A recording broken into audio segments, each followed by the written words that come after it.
Oh, it's a lazy day and we have a lot of housekeeping to do. But first, Bad Neighbor writes, I swear one of his pupils is larger than the other. Oh really, Bad Neighbor? You swear like Poopy Pants Fart Lips swear? Well, I do. I have a condition called anoscoria. Can you say anoscoria? Kitten balls. Yeah, that's right. In a normal brain, the dilation of your pupils is coordinated, so when one gets smaller, the other one gets smaller too. In my brain, because of genetics, one of my pupils is like, whatevs, I do what I want. You know why I know all that cool scientific lingo? It's because I studied neuroscience, and specifically the relationship between the eye and the brain. I even published a paper in the Journal of Neuroscience. Publishing that article really helped my career in absolutely no way at all, except that I get to tell you this crap right now. This episode basically cost $120,000. The guy that I studied under, Dr. Mark Baer, also had an eye condition called nystagmus. Can you say nystagmus?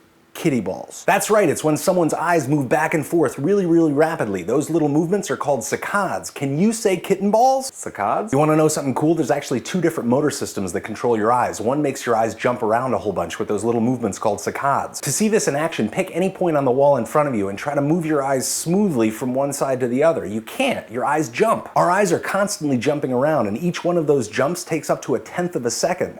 And the reason that we don't get dizzy is because during that 1/10 of a second, we go blind and our brain freezes on the last thing that we saw. But if you follow a moving object, your eyes can track it smoothly, no problem. You want to know something else cool? Our eyes are kind of built backwards. In the back of your eye, the photoreceptors that react to light are actually behind a whole bunch of blood vessels and nerve fibers. Light has to travel through all that crap before we see it. And you know what? Because our blood vessels are sitting on top of our photoreceptors, you can actually see them. Take a piece of paper, poke a tiny little hole in it, and put it up to one of your eyes. Now I'm going to show you a white screen, and while I do, just jiggle the paper just a tiny little bit. You're basically shining a tiny little flashlight into your eye, and you'll see the shadows that your blood vessels cast. It'll look kind of like this. Here's another one that you probably know, but I'm going to try to add a twist. Because the eye is kind of built inside out, there's a place on the back of each one of your eyes where all the wires go out. It's called your blind spot because in that part of your visual field, you can't really see anything. To test this out, close your left eye and now look at the dot marked L. Move your head towards or away from the screen until the dot marked R disappears. Once you get that to work, here's the cool part. Our brain fills in that space with what's around it. Try the same thing on this screen. See how your brain fills in the pattern?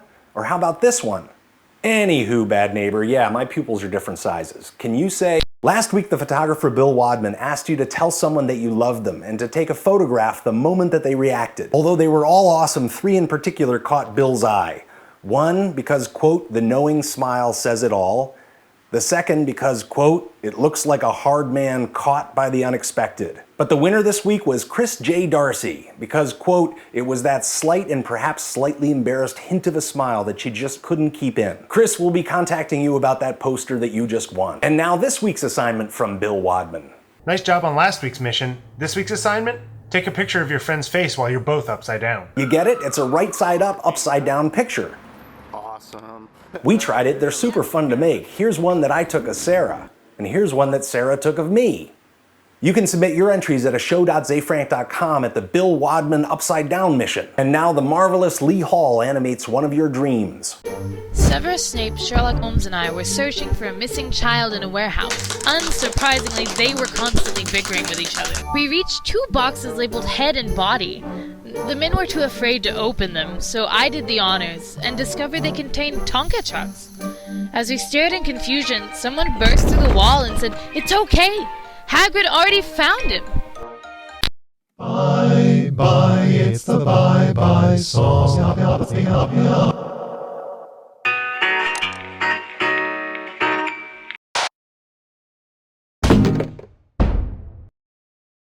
All right, we're gonna play a game called Hot Duck Goose. Here's how you play. Open the link below on your smartphone to steal the duck from whoever has it. This will continue until one of you finds the goose. Whoever finds the goose gets a poster of their choice. We tried it with the Forum Nistas and the duck traveled around the entire globe. Hot Duck Goose.